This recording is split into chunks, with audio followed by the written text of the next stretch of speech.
All right, you guys, this one's going to be super easy. Most of it's going to be watching bread warm up, but this is our avocado, feta, and tomato toast. So we're going to put down 2 pieces of multi-grain bread. That's multi-grain. We're going to put a weight on it, and we're really just using the grill to toast the bread.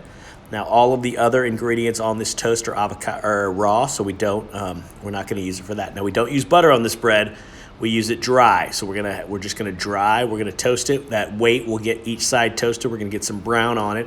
Then all we're gonna do is put on. We're gonna spread a container of avocado, half a container on each side of the bread. We're gonna stack 4 slices of tomatoes on there. Sprinkle some salt and pepper on top of the tomato, and then add some feta cheese on top of that. So not a crazy amount of feta, just enough for some nice flavor. You're gonna see when we get a little further down the line, there's actually 2 different tomato patterns you can use.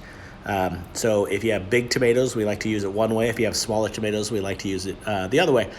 So no reason to short this. This is a toast, so we don't want to send it out untoasted. So about a minute and a half on each side, you're going to see this bread weight really does pretty well to toast it on the crisp it up pretty well. So I'm about to take off the weight, pull that off, turn it over. You can see it's gotten nice and brown on one side. We're going to get brown on the other side, so about another minute. Then we're going to get it and send it out the door. So people do some variations on this. Sometimes they'll add an egg to each side of this, which is kind of a fun variation. We'll add a scrambled egg, chop it up, and put half of it on each side. A lot of times people get this without feta, so be prepared to see that. Feta cheese is a strong flavor for some folks, and especially if they're not cheese eaters. They just want really the natural avocado, salt and pepper, and tomato on there. We get that plenty as well. But pretty simple item. Goes in a black to-go box if it's going out the door with a black and white checked paper in it. Otherwise, it just goes in a basket. But we certainly make more burritos and more breakfast sandwiches than we do the avocado toast.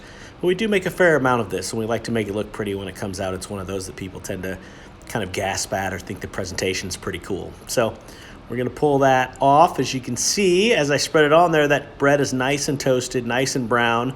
On either side, I picked the most brown side on each one. Nope, I started to put the tomato on, but that's not right. You actually put the avocado on first. So I'm going to put half of the container of avocado on one side.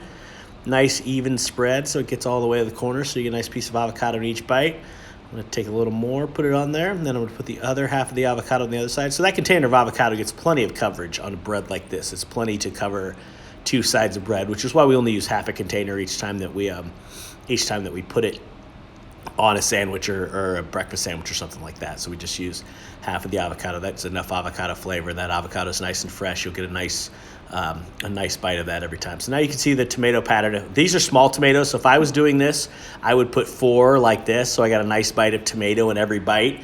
I'm going to put it on the bottom one the same way as well, but then I decided after I did that to show you the other pattern. If you're using a thicker tomato or a bigger tomato at a certain time of the year, well, first of all, make sure you salt and pepper them. Always salt and pepper this much tomato, this much fresh avocado as well.